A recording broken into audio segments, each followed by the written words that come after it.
पंचकुला में formation and promotion of APO की योजना के अंतर्गत सामुदायिक आधारित व्यापार संगठनों का एक क्षेत्रीय सम्मेलन का आयोजन किया गया। इस कार्यक्रम में किसान कल्याण राज्य मंत्री कैलाश चौधरी ने कार्यक्रम में शिरकत की, तो वहीं कार्यक्रम में हरियाणा के कृषि मंत्री जेपी दलाल ने भी शिरकत की और किसान कल्याण राज्य मंत्री कैलाश चौधरी ने पत्रकार वार्ता को संबोधित करते हुए बताया कि भारत सरकार ने किसानों की आय बढ़ाने के लिए प्रयास किया है। इसके लिए कई प्रकार की स्कीमों को लॉन्च किया गया है। उन्होंने कहा कि हर 4 महीने में 2,000 रुपये किसान कल्याण सम्मान निधि में पैसा दिया जाता है। इसके अलावा 1,85,000 करोड़ रुपए लगभग 11 करोड़ किसानों को दिया जा चुका है। साथ ही उन्होंने कहा कि किसान बिना मॉर्गेज एवं एग्रीकल्चर इंफ्रास्ट्रक्चर के लिए फंड ले सकते हैं। नई प्रकार की टेक्नोलॉजी जैसे ड्रोन आदि इस प्रकार की टेक्नोलॉजी का लाने का भी काम किया है, जिसकी मदद से फर्टिलाइजर और पेस्टिसाइड का छिड़काव भी किया जा सकता है। किसानों को कई प्रकार की स्कीमों के तहत लाभ मिल रहा है, जैसे प्राकृतिक खेती भी उन्हीं में से एक है। अब तक देश में 10,000 से अधिक एपीओ बनाए जा चुके हैं, जिनका उद्देश्य केवल छोटा किसान मार्केट से जुड़ सके और जितना जल्दी हो सके वो जुड़े। इसकी मदद से किसान प्रोसेसिंग यूनिट भी लगा सकते हैं। पल पंचकुला से तारा ठाकुर की खास रिपोर्ट। तो मैं हरियाणा सरकार को भी मैं बहुत बहुत धन्यवाद देना चाहता हूँ, गठर साहब को और हमारे दलाल साहब को, कि कृषि के अंदर कई ऐसे जो केंद्र सरकार की योजना जिसमें 1 नंबर के स्थान पर है।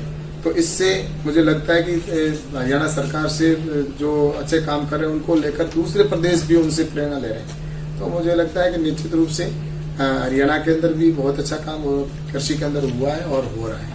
सर, दिल्ली में सर, क्योंकि अब राजनीतिक सवाल कर दिए, आज भी दिल्ली के कई सारे जो क्षेत्र हैं वो प्रभावित हो रहे हैं और एक बार फिर से आरोप लगाया जा रहा है कि हरियाणा वहां पर पानी नहीं छोड़ रहा है, यमुना का प्रॉपर पानी नहीं पहुंच रहा है, इससे पीने के पानी की भी दिक्कत आ रही है।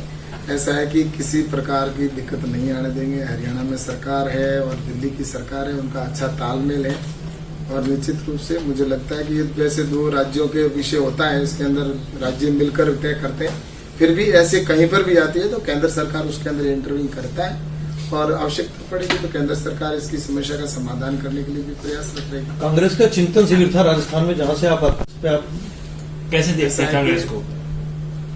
अब कांग्रेस को देखा जाए तो प्रधानमंत्री जी ने एक बार कहा था कि कांग्रेस मुक्त भारत करना है और वो अब स्पष्ट होता दिख रहा है।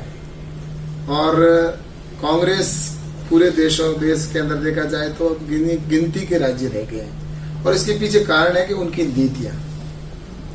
नीतियां जिस तरह की रही उसकी वजह से जनता ने उनको नकार दिया।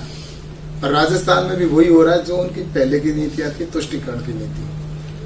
और राजस्थान के अंदर तुष्टीकरण की नीति का ये परिणाम हो रहा है कि वहां पर जो दंगा करने वाले लोग हैं वो खुलेआम घूम रहे हैं और ऐसे खुले घूमते हैं तब दूसरे लोगों को फिर करने का अवसर मिलता है। तो ये तुष्टीकरण की नीति जो अपनाई जा रही है ये आने वाले समय में देश के लिए घातक है और कांग्रेस के ये कल्चर में है। और इन्होंने जो इतने वर्षों तक जो शासन किया वो सिर्फ तुष्टीकरण की नीति के आधार पर ही उन्होंने किया था और इस बात को जनता समझ चुकी है। जनता विकास चाहती है और देश का कल्याण चाहती है, राष्ट्रवाद चाहती है, देश की सुरक्षा चाहती है और इसके अंदर नरेंद्र मोदी जी निश्चित रूप से काम कर रहे हैं। ये काम अगर वो कर लेते कांग्रेस के लोग तो आज शायद उनकी इतने पूरे देश के अंदर जो उनकी ही सरकारें होती थी, एक क्षेत्र उनका पूरा सब जगह था, लेकिन आज वो सिर्फ गिनती के रह गए हैं। तो इसे स्पष्ट होता है कि कांग्रेस अपने जो मूल मंत्र या जो उनका सिद्धांत थे उनसे भटक चुकी है और भारतीय जनता पार्टी अपने सिद्धांतों को और अंत्योदय के नारे को लेकर आगे बढ़ रही है। इसीलिए जनता का आशीर्वाद और सहयोग मिल रहा है। जैसी आवश्यकता G7 के देश विरोध भी करने हैं गेहूं के निर्यात में। हाँ, विरोध भी हो रहा है, देश में भी कई जगह विरोध हो रहा है। मैंने आपसे कहा ना कि जब जैसी आवश्यकता होती है कि एक्सपोर्ट कौन सा उत्पादन की करना चाहिए या इम्पोर्ट किस समय करना चाहिए, इसके लिए बाकायदा देश की मॉनिटरिंग उसके लिए कमेटी और मंत्रालय के द्वारा पूरा तय किया जाता है। पर आज जैसे एक्सपोर्ट की आवश्यकता थी, हमारे पास सरप्लस था तो उसको किया और अभी जैसे आपने कहा कि उत्पादन कम हुआ है आगे की देखते हुए तो निश्चित रूप से इसके ऊपर प्रतिबंध भाव पर करेंगे। हाँ, हम सस्ते भाव में क्यों दें दूसरे दुनिया को? बस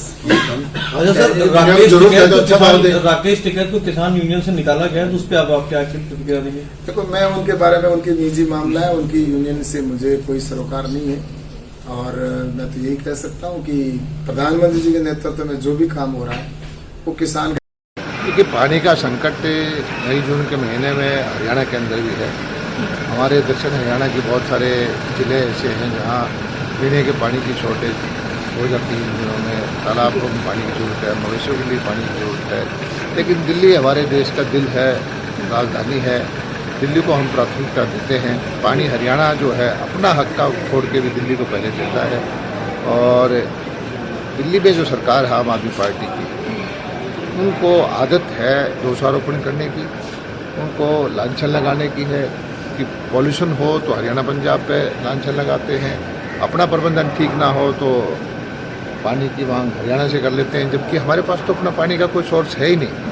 मैं तो ये कहता हूँ केजरीवाल जी, जो पानी पाकिस्तान में जाता है एसवाई का, वो हरियाणा को दिलवाएं। राजस्थान को पानी जाएगा, हरियाणा को मिलेगा, दिल्ली को ज़्यादा पानी मिलेगा, उसकी व्यवस्था करें।